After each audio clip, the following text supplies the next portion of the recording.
What is going on? I want to welcome you from half court. We are back. I am Sean Murphy alongside my muse, my flame, my Marquette Heat, my beautiful boy from Indiana, Troy Sergey. Troy, it's good to see you, my friend. How are you doing? How are you coping now that there is no basketball for about a month and a half? Yeah, I'm definitely struggling with it, but my goodness, I tell you, the W is a lot of fun to follow. I went to two Mm-hmm. Fever games this weekend. I went on a Friday night and I went on Sunday afternoon. Fever won both of them. Great watching Caitlin Clark even get better. I didn't even know that I could say that in her rookie year, but she's getting better and better. So yeah, the WNBA is kind of the only hope in my sanity for Have ticket prices started basketball. to level out with Caitlin Clark and the Fever? I remember the last time we had talked about this, that the ticket prices were ridiculous. Yeah, so it was very, very high at first, and then it went down pretty low, and now it's getting about high again. So, yeah, I don't know that this could have been my last game for the year as far as in person, just because of how much it's trending higher and higher. Yep. But nonetheless, I think I made 6 games this year, so I'm happy about that. Hey, that's pretty incredible. I mean, the fact that, I mean, you really struck the jackpot with getting the Caitlin Clark effect just essentially right down the road from you. Yeah, and the And, Tyrese I Halliburton think effect. yeah, she's really been, incredible to watch this season, but I think what people don't realize is I think perhaps what's more exciting is the prospect of what Caitlin Clark's going to look like next season after she actually has a full off season to work on her game. Exactly, I mean, she exactly. essentially had what, like 2 weeks off It from was her about time in 3. Iowa? It was about 3, but your point remains. Yeah, still 3 weeks between her college career and her rookie debut. Where that's literally getting drafted and then, "All right, see you at training camp."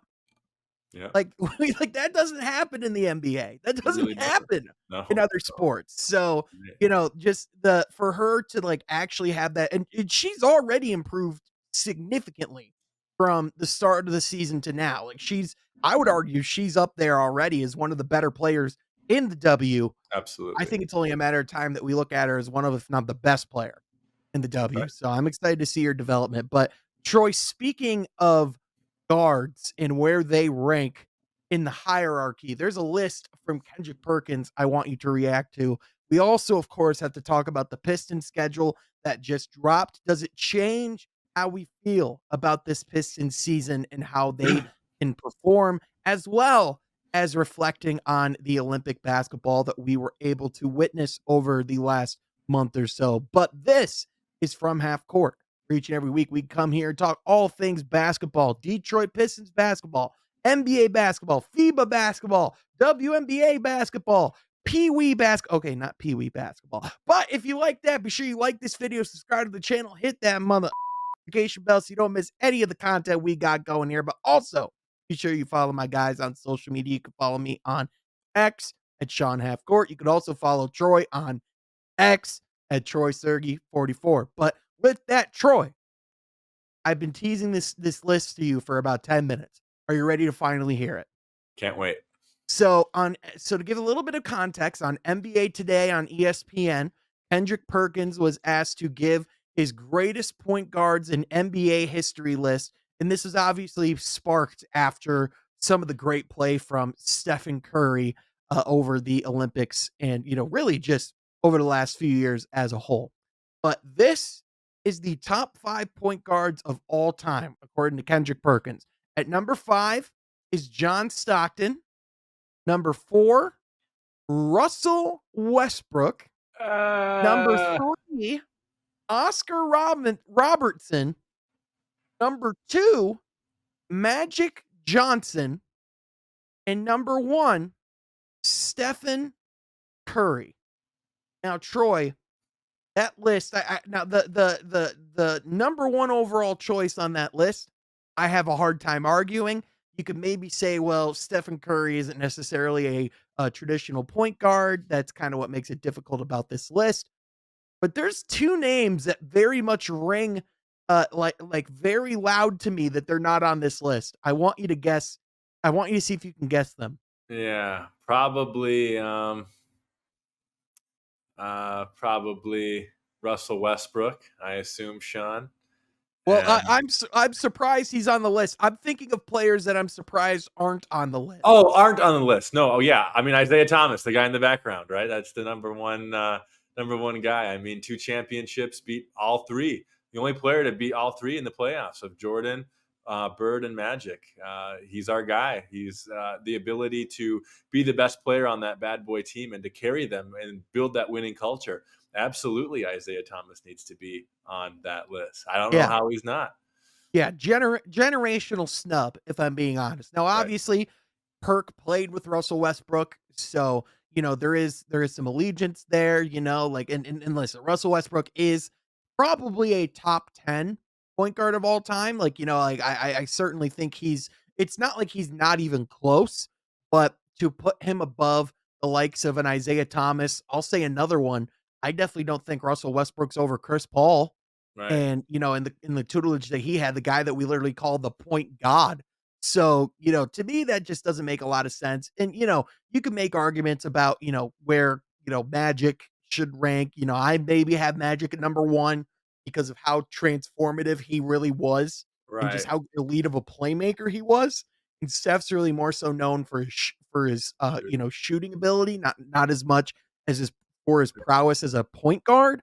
But at the same time, if you look at who's had the biggest impact on the game and the league as a whole, it's Steph. You look at just how incredible he was in international play, as well as just whenever the moment's at its biggest, just Steph has really had some of the most unforgettable moments, in the game's history. So it's really hard to, knock him being one. But when you have a top point guard list of all time and you're missing Isaiah Thomas, you lost me. Right. You lost me. Show me Russell Westbrook's rings too, you know? Well, and not to mention the fact, like, listen, with all due respect, John Stockton was an elite point guard, like great Was. playmaker. No world. If you're telling me you can build a team, you get to choose your floor general throughout the entire time of history. No world do you choose John Stockton over Isaiah Thomas. You Exactly. don't. Exactly. That's probably your best argument there. I mean, leave Russell Westbrook aside. I mean, I think probably the triple doubles and Perk being in that locker room, being able to see, his talent in his prime. But yeah, you're right. Isaiah Thomas is better than John Stockton, and I mean, just their deep runs, their playoff runs too. I think proves that as well. And also, Mhm. obviously Isaiah Thomas had great players around him. You wouldn't have won those 2 championships without it. But John Stockton too. I just feel like with Carl Malone right there, right, and having him be the beast and one of the all time power forwards of all time on his side, that made his game be a little more easier, I guess, to play. And he always had a guy like that would help his assist numbers, help carry him in deep playoff runs. And Isaiah Thomas, of course, had a Joe Dumars, he had a Bill Laimbeer, but it's still He not was the Carl one Malone. that made that wheel go around. Like, no Exactly. Isaiah, no titles, no, like, like he was the one that led the charge offensively. John Stockton, sure, he could score and he had moments where he could light it up, but like you said, his game was much more about his pick and roll relationship with Karl Malone. Now, he fed Karl Malone and he was the one that, really set that up. And, if he didn't have that ability to connect, with Malone and, protect the ball, it wouldn't have been nearly as effective. But in the same light, talk about making your teammates better and elevating those around you. I think few were better at that than an Isaiah Thomas Right, right. Yeah, and I a Chris Paul too. Chris right, Paul, people don't talk about his Oklahoma City season nearly enough. right, right, right. Absolutely. Yeah, the Oklahoma City season was really good too. But I mean, obviously, probably the peak Chris Paul that I'm thinking of, as far as my goodness, the talent that this guy has, was the New Orleans Hornets days too. I Oh mean, the yeah. guy would go out and ball every game. I mean, he was an all-star caliber, and I mean, Clippers obviously too. We can make a similar argument there. But yeah, Chris Paul has to be up there too. And with him too, you can always make that argument of, as far as those years, not a ton of, uh, I guess, second best players on his team that could help win a championship. I mean, you can make the argument with the Clippers. Of course, he had a Blake Griffin, he had a DeAndre Jordan, but that's still not a um, Karl Malone, right? I mean, I think the Clippers team was more than good enough to be able to win a championship. And he was up 2-0 with Phoenix against the Milwaukee Bucks. But, I think, the reason why I bring up, I think the best Chris Paul was definitely in New Orleans. I would agree with you there. But to me, like when I think of like quintessential Chris Paul, I bring up the Oklahoma City season because I think people forget that team was supposed to be really bad. That was the year after they traded Paul George, but SGA was still super young at that time, not nearly the player that we know him to be now. And for all intents and purposes, the Thunder were tanking. They were not going out there to win games, but that was so not in Chris Paul's DNA that he dragged a group of Thunder players into the playoffs and almost even got them out of the second round, I believe. Like they were competitive, they were scrappy, and he just came in 1 year, knew they weren't gonna win a championship, but they were still feisty and really good. And Chris Paul was playing some of the best basketball of his career. And so, like to me, like when I talk about like quintessential Chris Paul, that's kind of what I think of. Does that make Sure, sense? sure, sure, sure. So would you take out Oscar Robertson? That's the tough thing, man, is like and this is where, obviously the lack of being able to actually watch Oscar Robertson and witness what he did makes it difficult. Having said that, I think I would. Maybe that's, I acknowledge that's, the new age of me and probably people 20 years older than us would be smacking me in the head right now. But having said that, when I look at the level of point guard play we have seen over the course of time, it does feel like it really has elevated. And I don't know if Oscar Robertson, again, he's one of the greatest to ever play the position, but we've just had such a high level of point guard play over the last 20 years. It's hard for me to not pick those guys over an Oscar Robertson, despite his achievements. And, there like he was Mr. Triple Double before Russell Westbrook, Right, right? right, right, right. And So then that's the big thing of, you know, with a point guard like him, he played all sides of the court, right? He could score the ball, he could pass the ball, and he could rebound and help his teammates in that regard. And for a point guard to be able to get triple doubles, I mean, at any position to get triple doubles is a player that you want on your team. But for the point guard position, except especially when you have to jump over the big guys to grab the ball, that's someone who's a fierce basketball player. I tell you.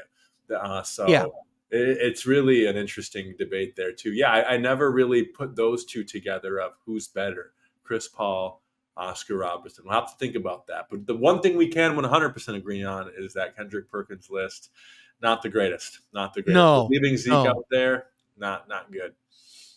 Yeah, whenever you have that conversation and Zeke isn't even brought up in the top 5, you lost me, let alone the top 3, in my opinion. Like Isaiah Thomas is there you can't tell me he's not at least a top 3 point guard of all time.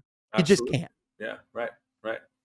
Now, speaking of all-timers, the Detroit Pistons are coming off of their worst season of all time and are looking to bounce back in their upcoming 2024-2025 season. And the schedule has officially been released. In Troy, it is a doozy. Specifically, looking at their first stretch of games, they start out the season against Indiana in Detroit, and then they immediately go to Cleveland, and then at home against Boston, at Miami, at Philly, against New York. Like they go against the top class of the NBA right off the bat.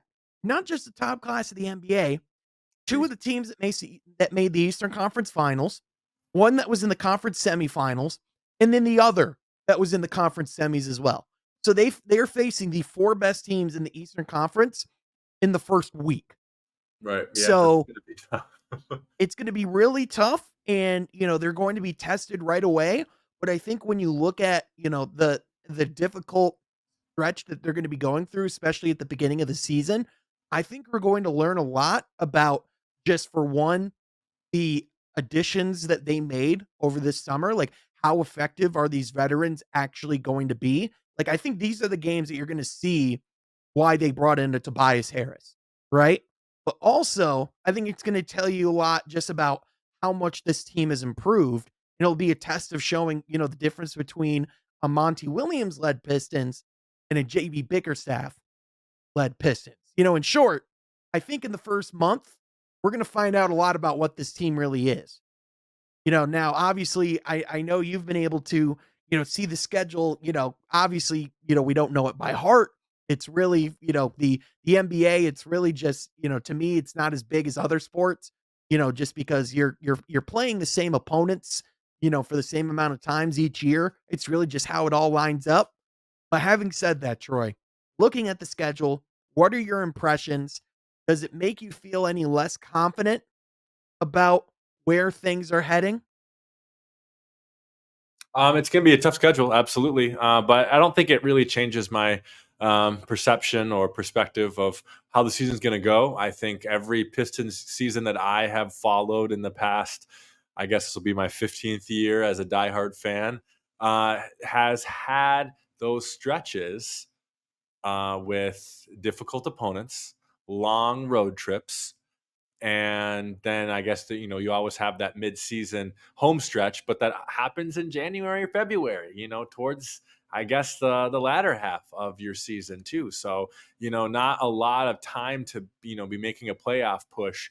The teams where that I've seen successful, I guess in the past 15 years, I think of the two times we made the playoffs, the 2019 season and the 2016 season. And both of those seasons, they were fairly consistent for all year, and they started off hot, right? They didn't start off terrible and then slowly get better over the years. So really, it's important for them to, I think, try to steal a couple of those games. I think to prove that this is a team that's willing and ready to compete. I think this team, as we've talked about many times, with the talent that they have, the young talent that they have, we know that they're able to run with these guys. We can run with a Cleveland. We can run with a Philly, especially now that we have a Tobias Harris, like you mentioned. We're going to see what it means that we brought in him. So some of those games, they might not sound winnable on paper, but when you really really think about the coaching that we now have, you think about the young talent that we have, those become winnable games. So I don't want to be discouraged. I refuse to be discouraged about some of those games in the beginning of the year, because these guys are the best players in the world. We know that they can compete. We know they can ball out. We know they can score the ball. We know Cade Cunningham is going to be getting 20 plus points and 6, 7 plus assists every probably every 10 games of the year, right? We just know what what we're going to get from him, and it's going to be exciting to see. But no, it doesn't really change my ceiling or my floor with this team. Yeah, I think, obviously one point I made, pretty quickly after the schedule came out, a lot of people looked, and it's and said, "Man, the schedule looks brutal." Your schedule is generally going to look a lot harder when you're coming off of a season where you've lost 28 games in a row, and there was truly not a confidence level of them being able to win games night in and night out, right? Naturally, your schedule is going to look a lot harder when you're coming off of that type of season. But, having said that, nonetheless, you have to look at the opportunities where, this team can get better. And obviously, I think always with a younger team, the beginning of the season is when you're going to be at your worst, is when things are going to be, a little bit more difficult. Generally, you see younger teams get better as the season goes on. But, I think with this particular group, like for me, obviously, I think I'm most excited about that game in Cleveland that very first week. I think specifically, I remember the Dwayne Casey led Pistons when they would go into Toronto, there'd just be an extra level of intensity and a desire to win for their coach. And I think especially that in division rivalry, the two bigs that they have in Cleveland, I could see Duran and Isaiah Stewart getting physical with them. I think there's, real opportunity for not only that to be, a really competitive matchup for years to come, I think like an intriguing rivalry that could potentially build. There already was a little bit between Detroit and Cleveland, but now when you obviously add in the former coach being, on the other side now, I think that always adds an interesting element. And not that JB is going to go out and act like it's any different game, but obviously you want to win that game extra than the other ones. He might not say it publicly, but you know damn well he wants to win that one in Cleveland. Absolutely, absolutely, he does. Yeah, and so, looking at the other things that stick out as well, just from some of the information the Pistons gave me here, they're gonna have 15 back to backs this year. So the continual back to backs is definitely still a thing. The most common type of back to back they have is where they play an away game the night before and then immediately head home. So you know Little that easier the other way around, that's yeah. yeah, I mean, it'd be nicer, it is nicer to have it that way, than the other way because you get to, sleep in your bed, both nights technically, I guess, in a way, but, they do have a couple home away, back-to-backs, and they literally have a back-to-back week 1, at Cleveland and then at home against Boston. So that's going to be a really difficult back-to-back right there, Very but, much so. they're, for, looking at, other things I look at as well. Now, obviously, there's the in-season tournament. I know not a lot of people, still care about that yet or, are still getting used to that being part of the calendar. But looking at, Detroit's chances and who they play, it's not like their schedule necessarily gets any easier than it did last year. They're gonna be playing Miami and Toronto, as well as Milwaukee and Indiana in their group play for the in-season tournament. It would be cool to see if they could at least make some form of run or be higher in the standings in that. Whereas last season, the in-season tournament was when the losing streak began. So, I know that, again, you don't play for the NBA Cup, but, for young teams, we saw it with the Pacers last year, right? Like it's a great opportunity to play competitive basketball and to develop and get better. And I think, looking at their schedule, at least from the looks of it, it looks more realistic that they can make a run in this year's in-season tournament than last year's. Right, right. Yeah, yeah, and last year's was pretty tough too, especially knowing who was in our, bracket, I guess, was that Yeah, the we right played word? With Philly, we played yeah, Indiana, I think we Indiana. played Boston, No, no, we would have played, we played Atlanta. Atlanta, yeah, yeah. So, Mhm. tough, very tough. Yeah, I definitely think it's more, tenable this year for sure, but nonetheless, I think the big thing with this schedule and just looking at this calendar as a whole is you really wanna see this team still playing relevant basketball Mhm. come March, Right, and right? that's And always been the challenge, Sean, is every season is that seems like that when that March Madness rolls around in the college scene, it's like, well, I guess I can pay more attention because not a ton going on in Pistons world. I don't want that anymore, right? I want to be right. able to. I want March and April to be some of the best regular season basketball that we've seen from this team. Mhm. Meaningful, competitive. I want to be watching a game on TV that's a quote unquote must win. Wouldn't that be exciting? So yeah, yeah. You're right. That March, I never really thought about that time frame because then, too, traditionally, at least in the past 3 or 4 years, Sean, what we've seen in that is we see the rotation really dramatically change in some of that, end of March, early April roster. I mean, you bring up quite a bit of the G League guys. You probably made some kind of tanking trade at the deadline, and I just don't want that anymore. Yeah, no, I think definitely the standard, has to be raised and, has to change. And I think, especially as we've seen with the lottery over the last few years, there's just not that incentive to tank anymore. We've seen, the Pistons be the team with the best odds for the number one overall pick and then fall to five, like Two almost years in a 3 years row. in a row now. Yeah. Whereas we saw the Atlanta Hawks push for a play in tournament and get the number one overall pick, even though arguably got the worst number one overall pick in the history of the league. But nonetheless, got the number one overall pick, right? So this system is literally saying you should still try to win games because you can still get the number one pick. And especially, with everything that's gone on over the last few years, they need to get that losing out of the building, right? So, even though I know that, it's not exciting to hear that like a 20 plus win total would be an improvement or would be a really good season. I still think that, getting a double digit win improvement over last year is still a really realistic goal. And, I think they actually have, the pieces in place to help and weather that type of storm. I mean, you look at last season when they headed into that difficult stretch, Bojan Bogdanovic was dealing with injuries. Isaiah Livers was out. And even then we saw that those guys came in and had no almost no impact on things anyway. Whereas going into this season, you have multiple veterans who are able to contribute, who have been on, contending teams, but also are historically durable. And so going into the season, no real health issues or concerns yet. Going into training camp, if you can stay healthy, I think this team can push 30 wins.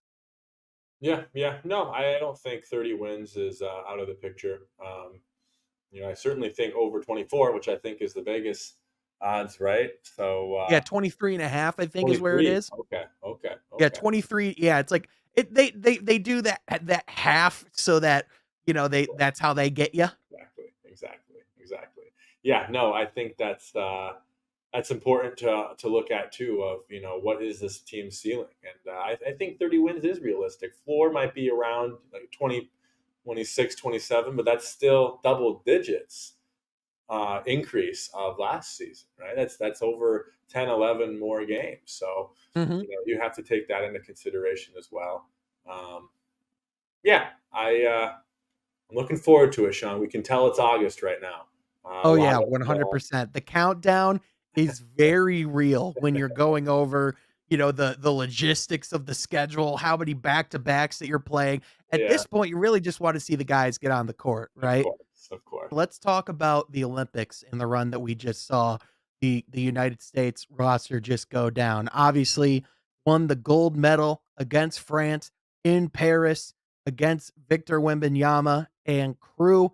Steph Curry was phenomenal as the Olympics went on, even though LeBron James was named the most outstanding player of the Olympics.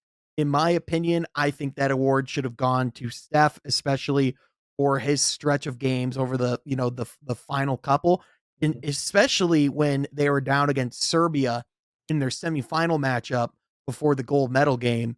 He really came up big and made a lot of huge shots and really made the shots that put them in the position to win the gold medal. Troy, when you look back at this Olympic run, what are you going to remember the most? And what do you think, when you talk about like, the overall legacy of this Olympic basketball team, are you going to look at them in the same light that people look at the dream team? Yeah, there's a lot to really think about there. But I think the biggest thing I'll remember is that championship game against France. And I texted you too, Sean. I said I think 20 years from now, when we're watching the Wimby documentary, that game's going to be about it, right? I think we saw how emotional Wimby got. Of my goodness, did he really want to win that game for his country? But Yep. you look at the roster that the United States put out. I mean, it was just more talented.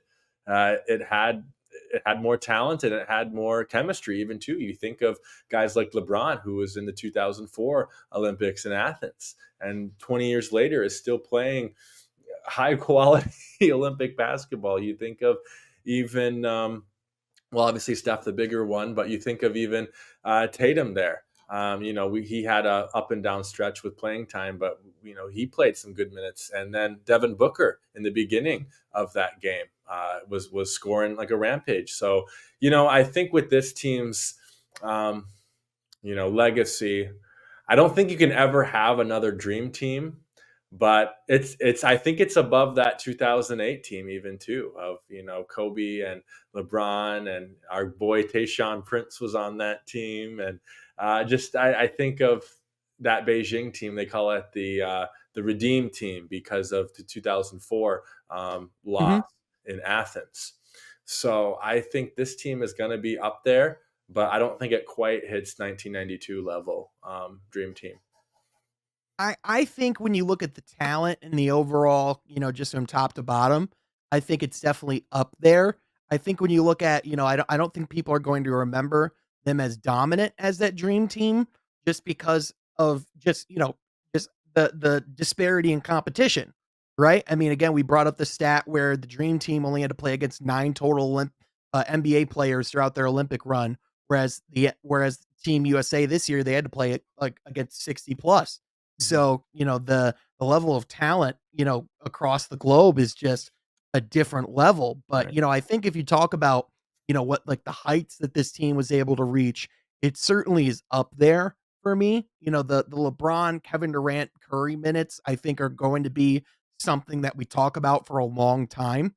I Oh, gotta cut that. I also think we're gonna talk about just, we're gonna look back at some of the bizarre moments with this team, just specifically, some of the drama with Jaylen Brown just surrounding, the fact that he wasn't on the team, Jason Tatum getting less minutes than Derek White in moments, and, just like seeing even guys like Joel Embiid get a DNP, at points in the Olympics. Like, I think this was the most we saw a coach really struggle with the dynamics of Right. the roster because this might be the most stacked the roster has been since the dream team. So, to me, when I look back at this Olympics, like obviously we're going to remember the amazing moments, between, Steph and LeBron and KD, but Jason Tatum came out and said he's not sure if he's going to be playing on the Wow. Olympic team 4 years from now.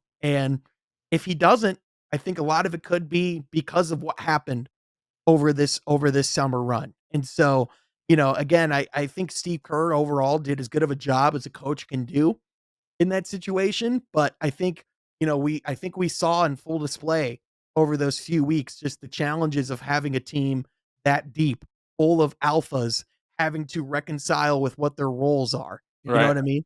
Another guy we didn't even mention too that played phenomenal all Olympics is Anthony Edwards, Yep. right? I mean, you throw Yeah. him into the equation too. We see the talent that he had this past season, and he's a guy that you want to give the ball to offensively, but there's only one ball on the court, right? You can't Mhm. give Booker and Steph or the other guys the ball if you're giving him the ball. So it's just going to be really interesting. Yeah, you're right. That 2028 team, what that's going to look like. But my goodness, I tell you, watch out for potentially Cade Cunningham. I think he could make a run in the next couple of years where we're looking at, it would be a shame for him not to make the team, which means that I think there's a good chance he will make the team. So, Well, in being in the Team USA select system, he's already or being on the select team last year, he's already in the system.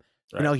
He would have had a roster on the World Cup team if he wanted it. So, it's definitely not out of the realm of possibility for a guy like Cade to be a part of that roster. I definitely think 4 years from now, Tyrese Halliburton's gonna have a much bigger role on that team. Absolutely. And I absolutely loved his attitude and energy about it all. Like he posted on Twitter after the gold medal game.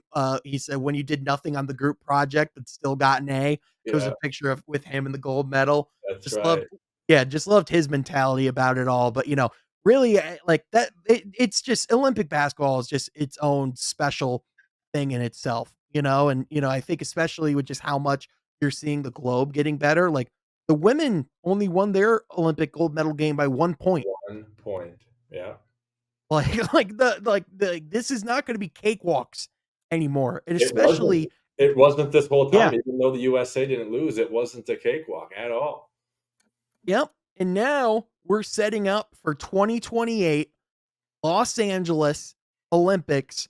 I think, you brought it up before. Victor Wembanyama was devastated after this game, not just because he wasn't able to win the gold medal or, like bring that home, but you got to think, Troy, he's probably never going to have an opportunity to win a gold medal in his home country ever again. Like it's not like those bids for the Olympics come around for your nation. So when I look at 4 years from now, you and I both very much agreed right after that game, France is coming for a gold. Like Victor's going to get at least one gold medal at some point in his career. So, for everyone expecting the USA just to roll over everyone, in my opinion, 4 years from now, those days are over. Right, right, right. I would say even this Olympics, those days were over, but we just had that good of a roster that we did win it all. Yeah. Mhm.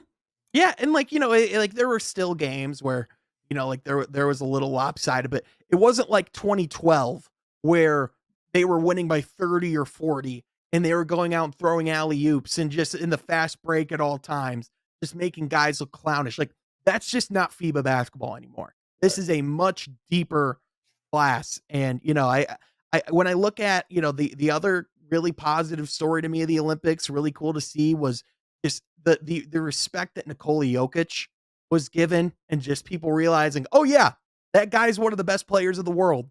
And for him to be able to get Serbia a bronze medal, I don't think people realize just how big of a deal that is for countries like Serbia. So, to me, when I look at, like, players who really cemented, themselves for the world to see, I think Nikola Jokic had a phenomenal run this Olympics.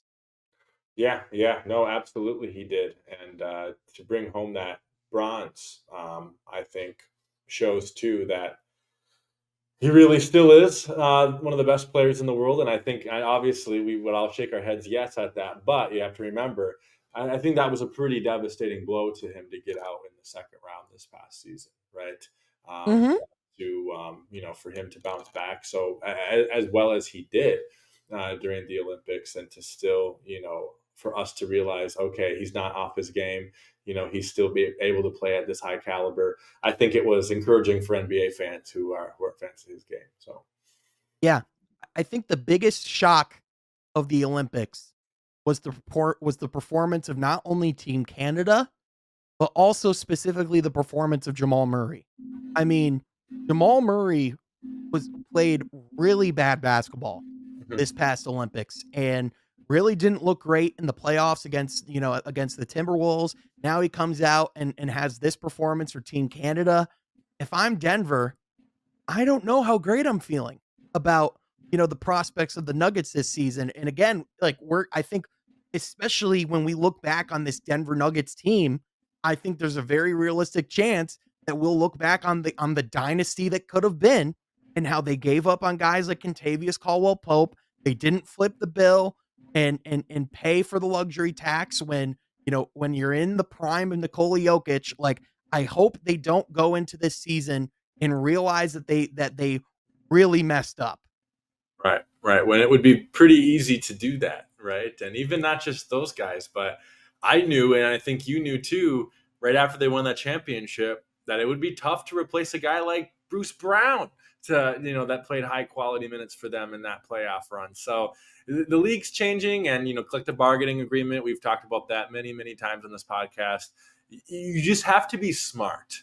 This new Yep. NBA era requires teams to be smart of their Right. role players and to Right. not be petty over finances with some of those role players, that you need to really be aware of who helped you win basketball games. Yeah, you have to maximize your salary cap, but the ones that very much helped you get there are the ones you have to make sure are in your building. And Yeah. and you look at, like, what was crucial to the Nuggets winning their championship. Contavious Caldwell Pope is at the top of that list. Bruce Brown was very near to the top of that list. A Jamal Murray at his apex was very much at the top of Right. that And list. what do we say, Sean? It's the stars who get you to the finals, but it's those role players who win it for you. Yep, exactly. So, we know that Nikola Jokic is more than capable of getting the job done if he has the right tools around him. But I mean, man, not obviously that has nothing to do with the Olympics, but nonetheless, that was just something that gave me concern with how Team Canada played. Especially, I mean, we were looking at that roster, like, there was no reason they couldn't have gotten a bronze. Right. No reason. No, not at all. I thought they were gonna either win gold or silver. I think that I was fully had my expectation of it's gonna be USA and Canada. It's gonna be a nail biter, and someone's gonna make a fourth quarter push. Mhm. That was my expectation, and to not even be on that stage. Um, it's tough. It's tough. Shea Yeah. played great. We know what we were getting from him. Mhm. Yeah, and, listen, I think Canada's set up for years to come to be competitive and, to do really well on that stage. but this felt like a real missed opportunity for them. It really did. It did. And, especially with the roster that they brought, in comparison to other nations, like in my opinion, it was it was those three nations. It was the United States, it was France, and it was Canada as the top three, rosters. And you could really put it in any order, you know. But yeah, just fascinating stuff.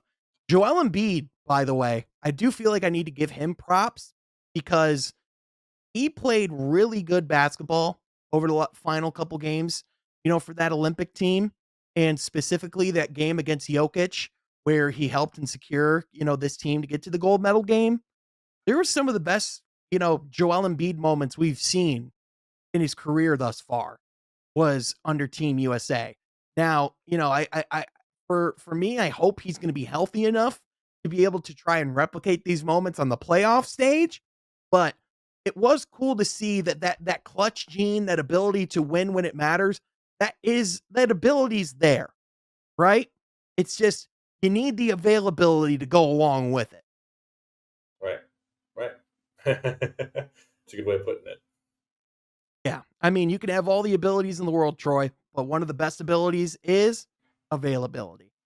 On Yeah. that note, And we've talked yep. about him quite a bit in the past couple of podcasts, but Oh yeah, 100%. 100%. But Troy, we're going to be talking a whole lot more about basketball and everything to come over the months once we actually get to basketball, and we look forward to those days. But for now, we appreciate you joining us to talk all things Pistons and NBA. If you like this episode, be sure you like it down below and subscribe to the channel. But with that, that's going to do it for now. Thank you for listening. We'll catch you guys next time from Half Court.